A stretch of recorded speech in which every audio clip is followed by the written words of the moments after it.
આજે આપણે સરગવાનું શાક બનાવીશું.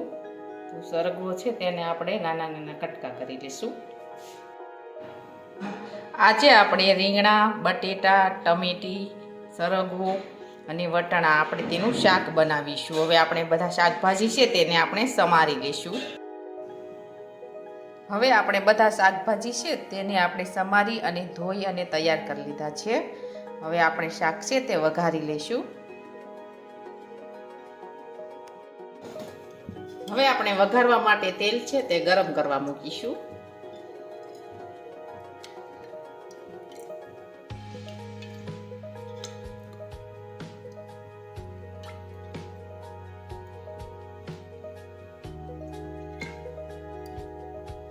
હવે આપણે તેલ છે તે ગરમ થવા દઈશું.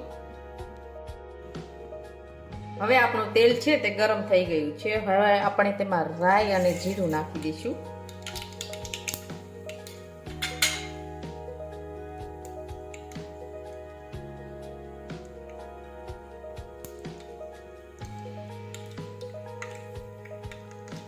હવે આપણે તેમાં હિંગ નાખીશું થોડી. હવે આપણે તેમાં બધા શાકભાજી નાખી દઈશું સમારે.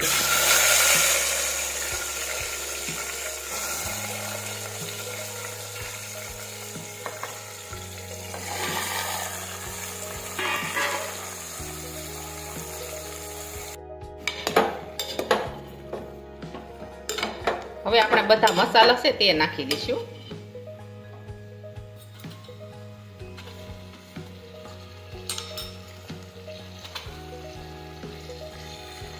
ખાંડેલી લસણવાળી ચટણી નાખીશું. જીરું નાખીશું.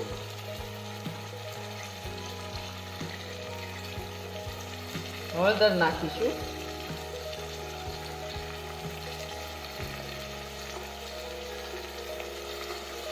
મીઠું નાખીશું. ખાંડ નાખીશું.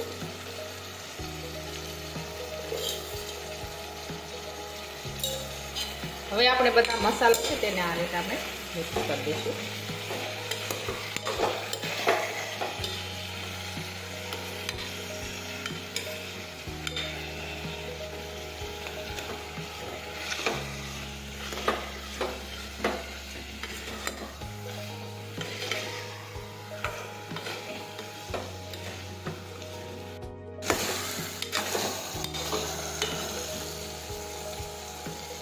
હવે એકદમ સરસ બધા મસાલા છે તે મિક્સ થઈ ગયા છે. હવે આપણે તેમાં પાણી ઉમેરી દઈશું.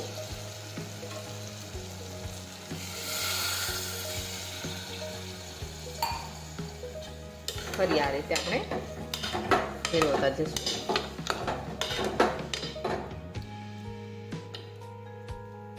હવે આપણે કુકરનું ઢાંકણ છે તે બંધ કરી દઈશું.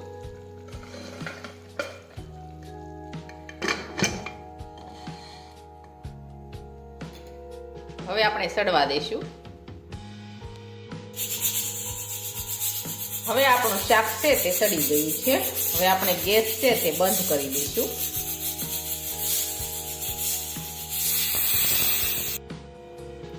હવે આપણું શાક છે તે એકદમ સરસ સડી ગયું છે. હવે આપણે તેમાં ધાણા નાખી દઈશું સમારેલા.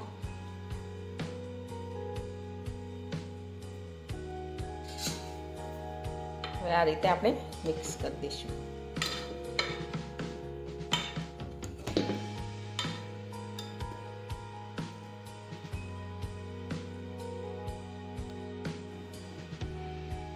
હવે આપણું શાક છે તે એકદમ સરસ બનીને તૈયાર થઈ ગયું છે. અને અમારો આ વિડીયો ગમે તો મારી JK કુકિંગ એન્ડ હેન્ડવર્ક ચેનલને લાઈક કરો, શેર કરો અને સબસ્ક્રાઈબ કરો.